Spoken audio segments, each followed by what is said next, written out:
Before we begin, the name is placed on the top right side of the screen. He puts her against the wall and smashes his hand on the wall. He warns her to never try to leave him again. She holds his face in her hands. He wonders if she thought she could just walk away then. She calls him Your Grace but is interrupted by him mid-sentence. He emphasizes that she should call him by his own name. Under ebony hair, his red gaze flickered intensely as if it would devour her any time. The sharp howling wind which was blowing fiercely just a moment ago gradually faded away, making it feel like they were the only ones left in this whole world. In the next panel, a red-haired girl who is reading this beautiful romance manga shouts out with excitement. She is very much amazed by the writing of the author of this novel. She was eagerly waiting to get to this certain scene. As she is reading the manga, she is interrupted by her maid who came to her room to inform her that someone from the royal palace has come to see her. She seems bothered by this as the scene she was reading was a very important one. However, she closes the book and prepares to walk out of the room with her maid to meet the guest from the royal palace. Her name is Clisha Mezerin. She is the only daughter of the lord of very quiet and peaceful Shumarine, Mezerin Viscounty. She is the founder of the Northern Duke Research Society at Shumarine Academy. She is a genre novel enthusiast, especially of those featuring the Northern Duke. Her hobby is reading Northern Duke novels. Her special skill is to be able to memorize the Northern Duke profiles. While her dream is, you guessed it already, to marry the Northern Duke. She spent her days peacefully and abundantly like this, with each and every single day being the same. As she is fantasizing about her honeymoon plans, her maid informs her that they have arrived. However, she wonders why someone from the royal palace came here all of a sudden. She fears that something might be wrong. Clisha assures her that it is not something serious as she has never been to the capital, let alone the royal palace. She thinks that it must be a guest of her father. However, she is bamboozled to hear that the Majesty has demanded a divorce from her. As the royal messenger continues to relay the message, Clisha cuts in and asks her about the divorce. She is thinking how there can be a divorce between them when she has not even got married. Moreover, she has also never met the emperor in her whole life. As she is astonished by this news, she is further confused when she hears the explanation. The royal messenger explains to her that there was a clerical error in the marriage records at the Grand Temple, and because of that she is legally married to the emperor on paper.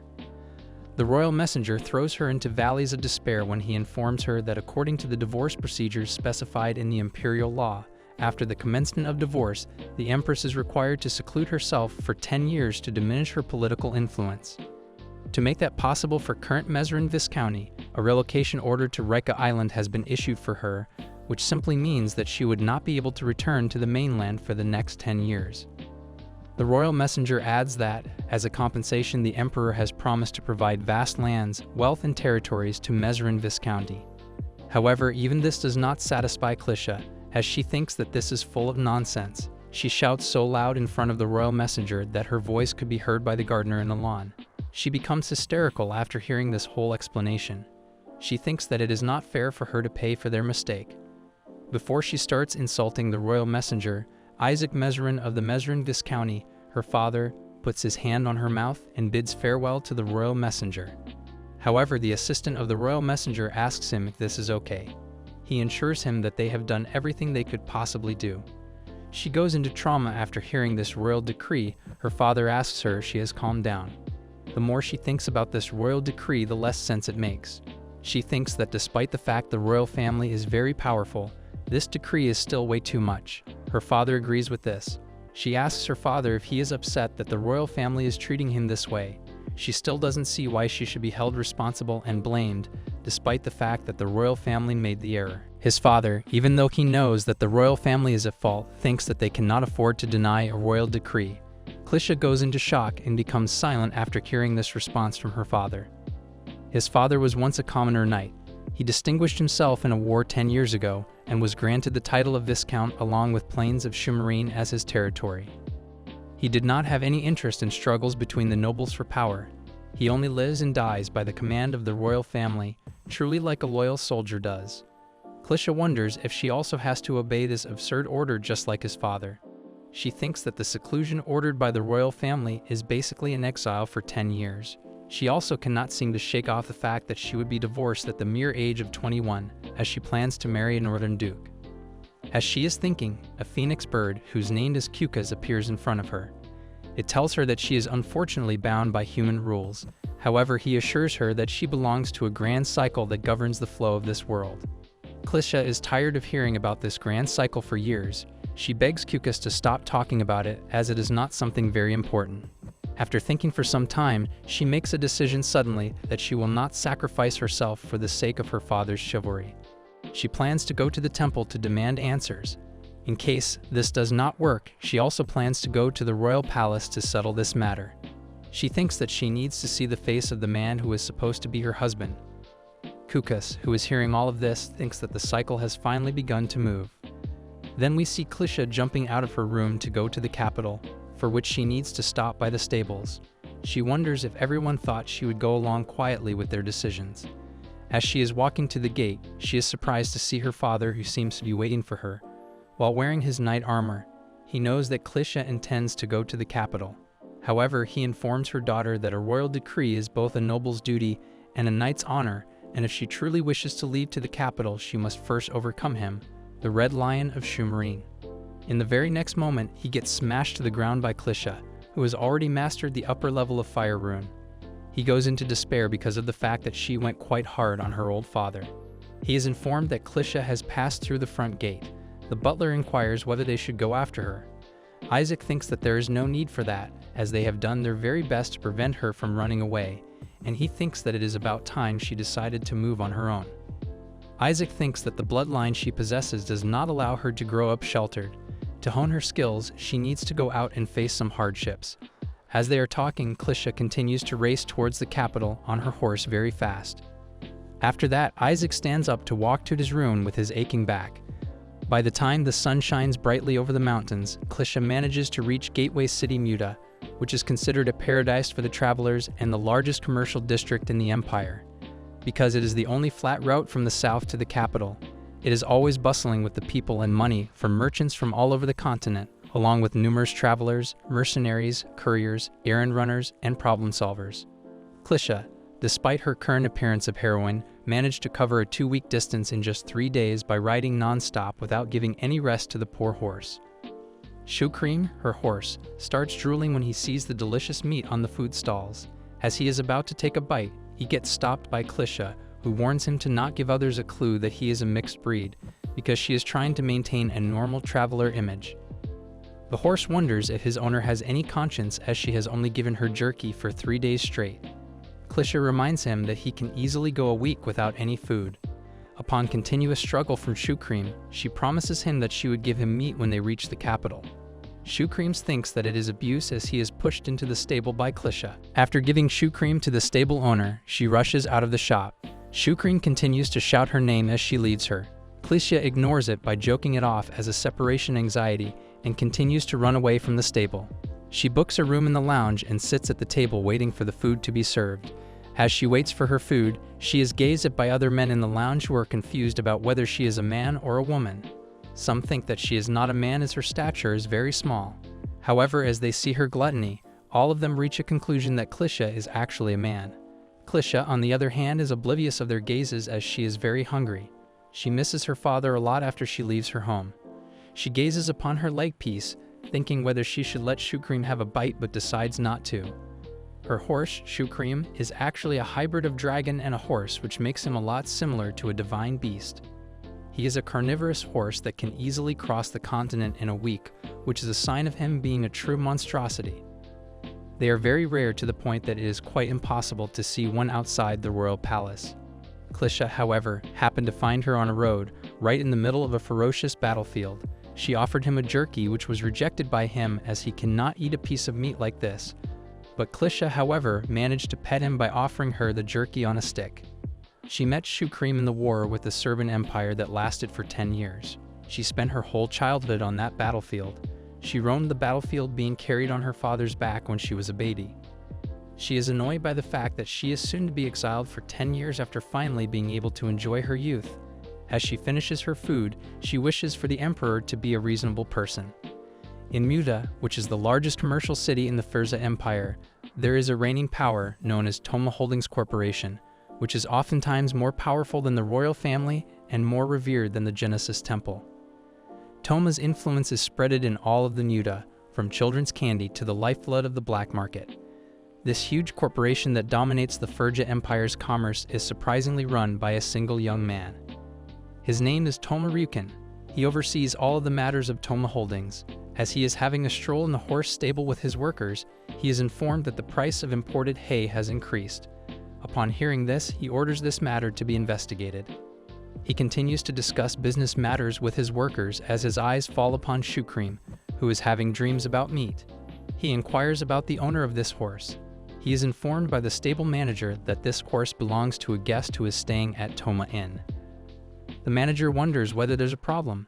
Toma Ryukin further asks if that guest is a noble. The manager is not sure about that because he only manages the horses, but he assumes that the guest is probably a commoner as they are staying at the inn. Ryukin smiles and orders this matter to be investigated as he continues to walk out of the stable. Luke, who is one of his servants, is intrigued why his master wants to know about that horse's owner. Ryukin informs him that to be able to do business, one needs to sharpen one's eyes. He tells him that the horse is actually a hybrid which is not possible for a commoner to own. He thinks that it would be fortunate if the owner is a common noble who wants to hide their identity for personal reasons. However, it would be a different story if the Emperor had noticed them and sent a spy. The scene then shifts to Klisha, who is sleeping soundly on her bed as two thieves enter her room. They notice that she is actually a woman who looks like a noble on the run. However, none of this matters to the legend of the Muta, the Brothers of the Night, as there is nothing in the world they cannot steal. As they are about to steal from Klisha, she lets out a loud groan which ends up scaring them. One of them wonders if she is awake. The other brother assures her that she is not, as they mixed a large quantity of horn mushroom powder in her meal, which was enough to knock out 10 elephants, so, instead of sweating about small details, they should just calmly take her stuff. When they go through her stuff, they become certain that she is a noble despite her scruffy appearance. One of the brothers gazes upon the sword wrapped in a cloth, which looks like some kind of antique. As they are wondering, Klisha wakes up from her sleep engulfed in anger. One of the brothers is still wondering about the worth of the sword as Klisha kicks one of them to the wall, which knocks him out. The other brother looks at Klisha, wondering about when she woke up from her sleep. Without wasting any time, Klisha grabs him by the neck and slams him to the floor. She is infuriated because they messed with her sword, Kreta, wondering if they are assassins. The Brothers of the Night are sitting timidly in Klisha's room with their faces swollen, after getting a brutal beating from her. They see Klisha as some kind of vicious cobra snake, ready to bite them any time. Klisha orders them to answer whether they were after her sword Kreta. The Brothers of the Night assure her that none of this is true, and they were not after her Kreta, as they do not even know what a Kreta is. They further tell her that they are just thieves who only came to steal a little money. However, Klisha does not seem to believe them at all. She cannot seem to believe that they disguised themselves to avoid suspicion as petty thieves and came to her room to rob money. They kept assuring her that it is true as they only target young, inexperienced travelers. To complete their task, they mix a little sleeping potion into the inn's food and sneak in at night to rob the travelers, and they are quite notorious for this. They are the legendary sneaky Brothers of the Night in Muta, and their motto is that there is nothing in this world they cannot steal.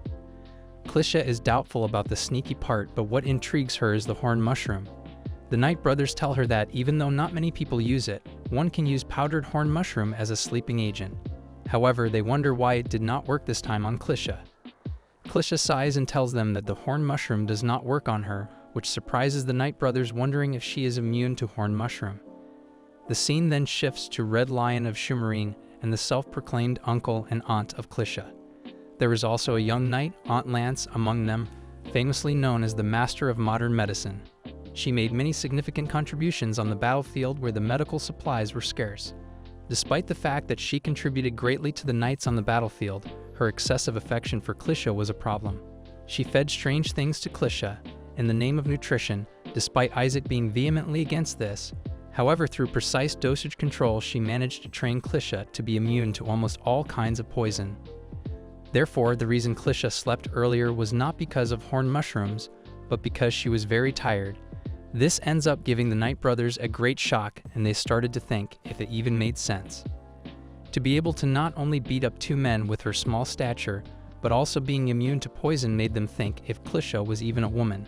Klisha, however, is thinking to report these two brothers to the guards. The guards, upon hearing this, beg Klisha to let them go one time.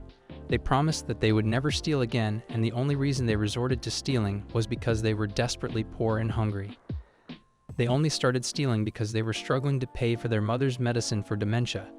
As they are begging her to let them go, Clisha notices that there is a knock on her door. It is the lounge manager who came because heard some noise coming from her room.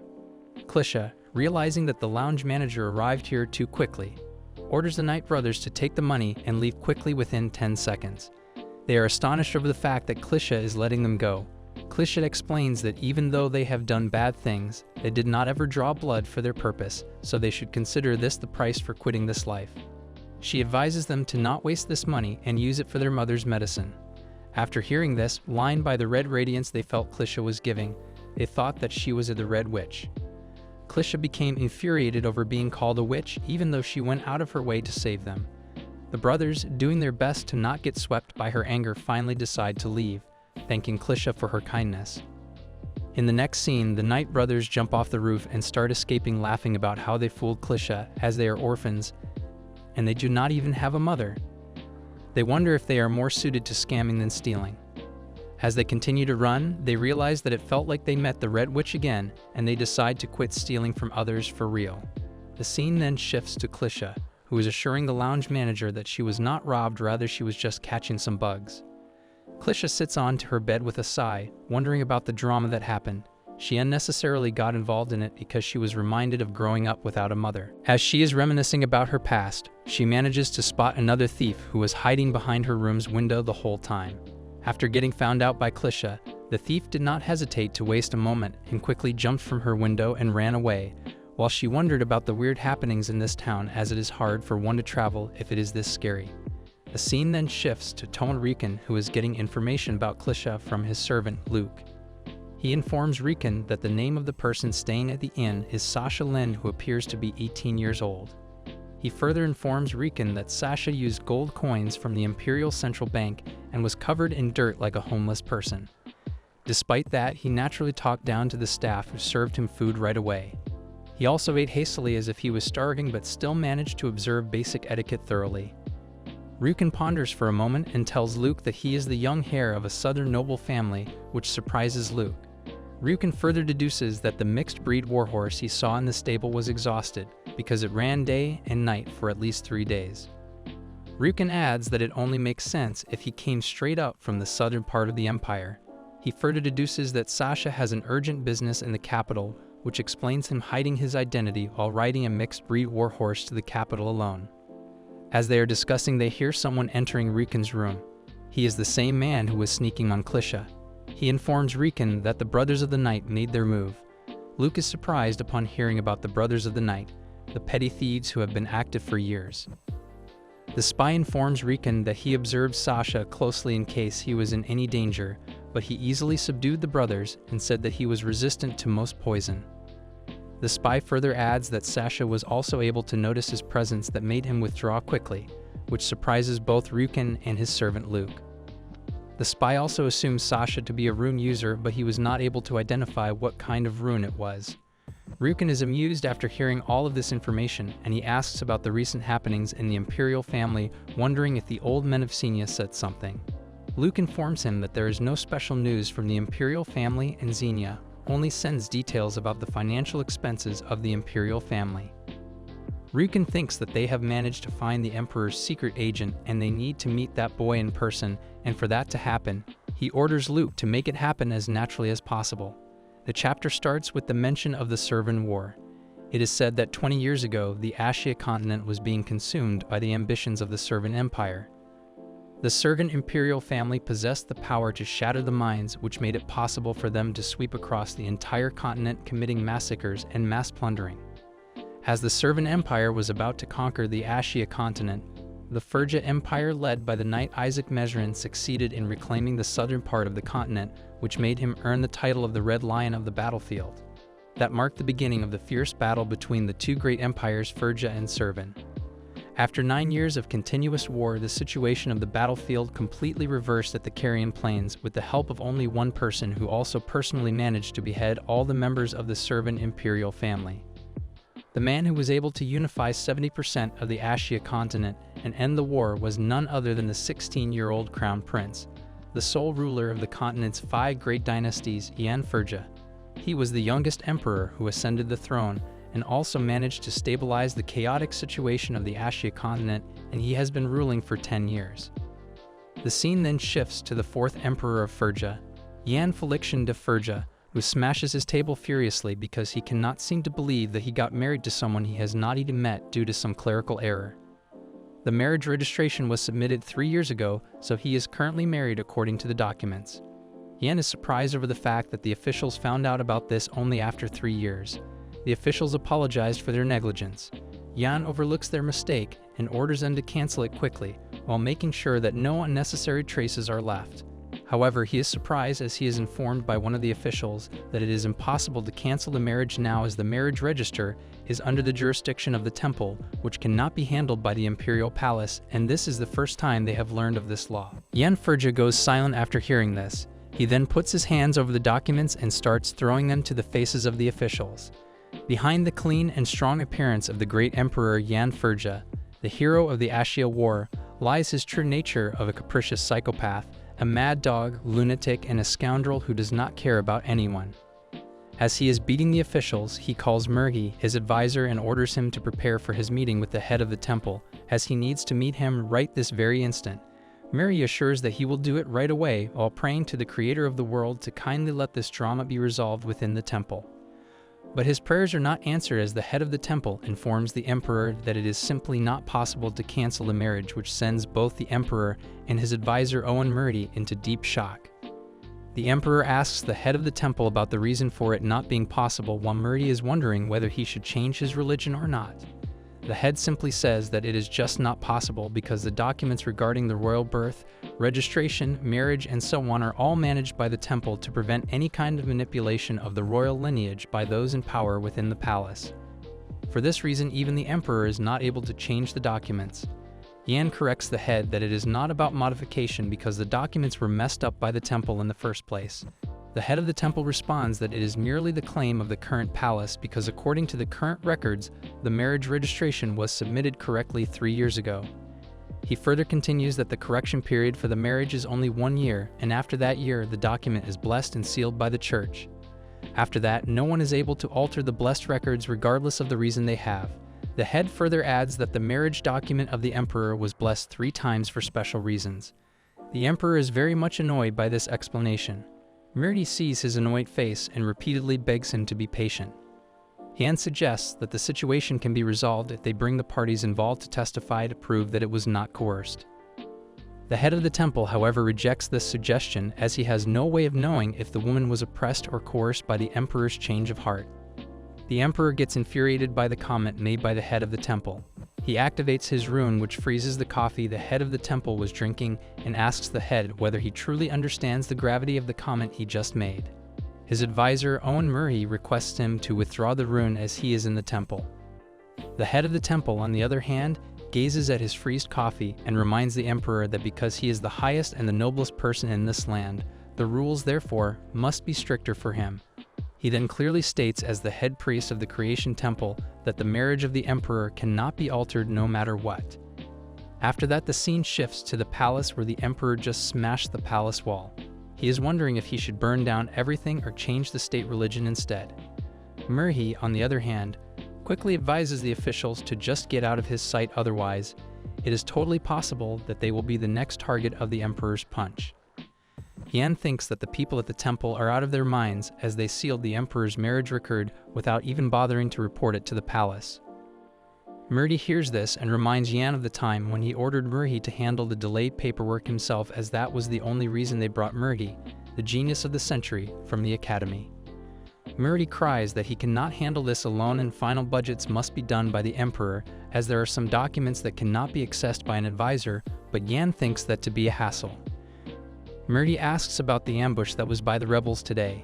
Yan thinks that they are deluded that they can challenge the young emperor. Yan then asks Murhi about the documents which cannot be accessed by the advisor. Murhi tells him that the documents from the Creation Temple must be reviewed by the emperor himself, as it is mandated by law.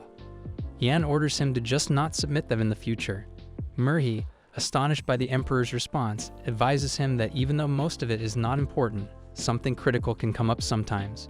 Yan does not let him finish his sentence and orders him to not submit them in the future. Murray continues to object to this, but eventually stops after getting a scary gaze from the Emperor. He then informs him about how much of the financial donation should be omitted. Yan replies that he can do as he sees fit. Murray advises that this could cause problems, but Emperor orders him to do as he sees fit. It seems like one of the documents from the Creation Temple, which were delayed by the Murray, contained the marriage record of the Emperor. Yan gets crazy as he realizes this and thinks that Murray should have handled it efficiently to avoid the problems. He activates his ruin to smack Murray, while Murray cries that he went through all the approvals with the Majesty.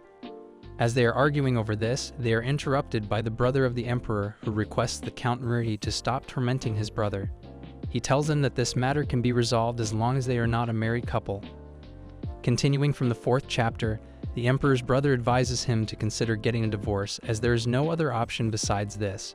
Murray agrees with this, as there will be a record of divorce in the documents, but it does not matter because not anyone can view the documents of the Emperor, and the only legal way to handle it is through the palace. Yan ponders over this for a while and then asks about the woman who got involved with her due to this drama. Murray informs him that she is a noble from the provinces, Baron Mezerin's eldest daughter, Lady Clisha. Both of the brothers are astonished after hearing the name Mezerin. The Emperor's brother asks if he is the Mezerin of Shumarine. As Yan thinks about Sir Isaac, he wonders if he is her certain daughter, which he seems to remember. Murray wonders as to why the Emperor is thinking about Sir Isaac, as he is just a knight who received the Baron title for his military exploits. Murray affirms that she is indeed the daughter of Sir Isaac, who is 21 years old, and she also has no notable issues. Yan, upon hearing this, rejects the proposal of divorce, as this would cause the lady to have a divorce record, and she would also have to live in seclusion for 10 years, as she would be Emperor's ex-wife due to a law. This sends Murray into a shock, as the Emperor, who is supposed to be a capricious psychopath, is worrying about another person.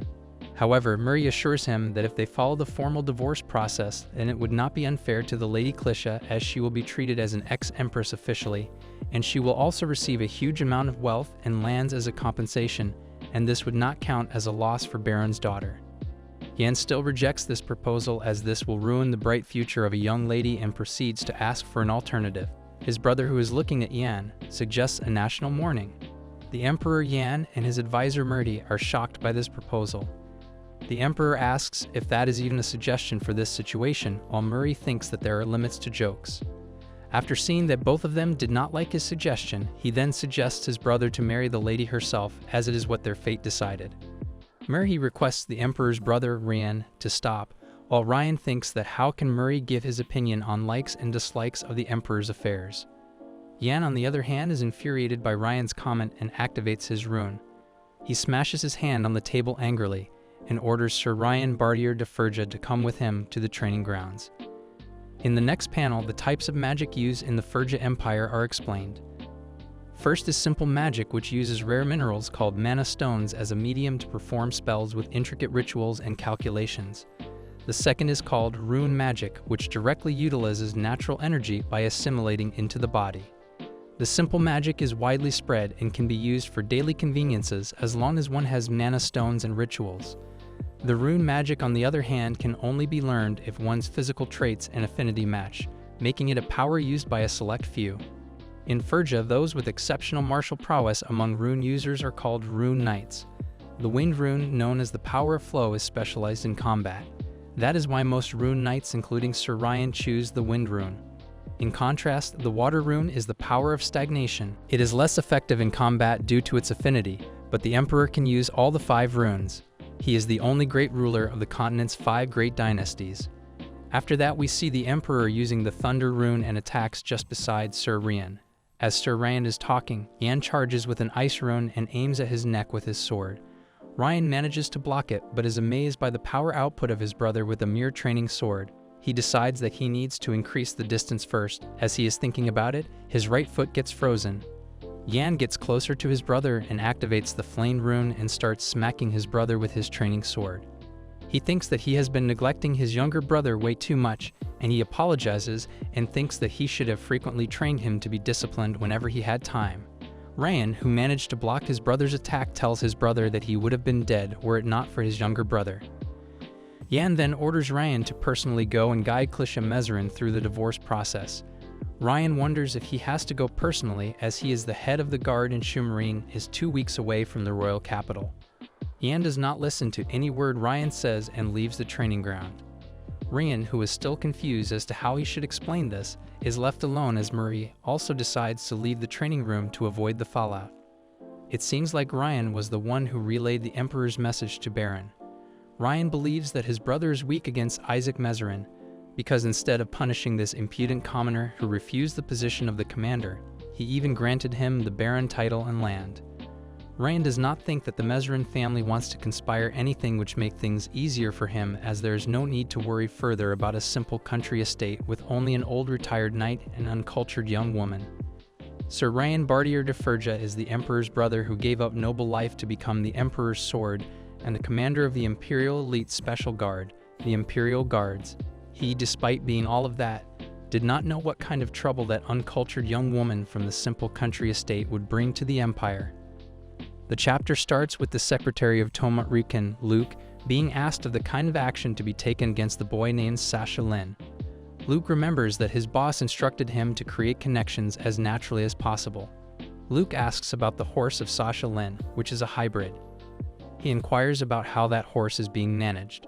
He is informed that he is only provided with water, as Sasha is supposed to leave tomorrow, and they cannot feed him meat as his identity might get revealed right away. Luke considers this a good opportunity and decides to plan something. The scene then shifts to Clisha, who is having an existential crisis, questioning about her whereabouts as she sees her horse Shoecream rampaging the meat stalls of the whole area. Shoecream is eating the delicious meat from the broken stalls, while the audience is astonished to see him charge into the butcher's shop. They are surprised to see a horse eat meat instead of grass. The fruit vendor is sitting behind his fruits, which fell down from his stall, while the butcher is standing beside his stall with his butcher knife, totally shocked by the recent accident. All of them are wondering if he is a monster instead of a horse. Clisha, who heard that a crazy horse was causing a scene, came running just in case, only to see Shoecream being crazy over meat. She is quite pissed off at her horse's behavior, waiting for someone to explain what is even going on here. Shoecream assures her that this is a misunderstanding, as he was so hungry that he was not able to understand what he was even doing. Clisha does not believe his horse and wonders if he wants to die. Shoecream begs that he only wants this meat and tells Clisha that it is not a common courtesy to touch someone else's food even if one's a dog. Clisha, on the other hand, orders him to drop this meat before he is turned into horse meat instead by the butcher. As they are both struggling to get the piece of meat, it slips from Clisha's hands and lands on the face of the Hans, who is the owner of Toma Meat. He goes into trauma after observing this whole situation and starts to cry over the meat he lost. Rican's secretary, Luke, who seemed like he was waiting for this moment, asks Clisha if she is the owner of that horse. Clisha realizes that her horse made a really big mess. The scene then shifts to Clisha, who is sitting in front of Luke in the headquarters of Toma Holdings, apologizing for the trouble her horse caused. He tells Luke that he does not usually cause such incidents, and it seems like he suddenly went crazy. Clisha continues that she was startled this early in the morning, and she was actually planning to leave Muta today. Luke thinks that Clisha, who he thinks is a boy named Sasha, is oddly composed. Just like his boss thought, this boy is not ordinary. It would be normal for him to apologize or to be intimidated after causing such a scale of damage. He was a bit taken aback by the effectiveness of appetite stimulants in the water for Shoecream, as it was really unexpected for him to destroy 3 buildings. It would have been difficult to bring him in if Shoecream did not go far. Clisha asks about the compensation for the damage Shoecream caused, wondering if Luke is the owner of the butcher shop. Luke corrects Sasha that it was one of their subsidiaries along with the damaged stables and shop. Therefore, the compensation issue will be handled by them. Clisha has heard of Toma Holdings and believes that because of that the procedure will be a bit easier. Luke agrees to this. Clisha is very tense, wondering whether her damned horse also ate the tables along with the meat, while Luke is surprised that Sasha is acting way too calm even though Toma Holdings is involved, which makes him think that Sasha is a very suspicious individual. Luke informs Sasha that he would be leaving and the compensation amount will be personally handled by their boss, as it is quite a significant amount.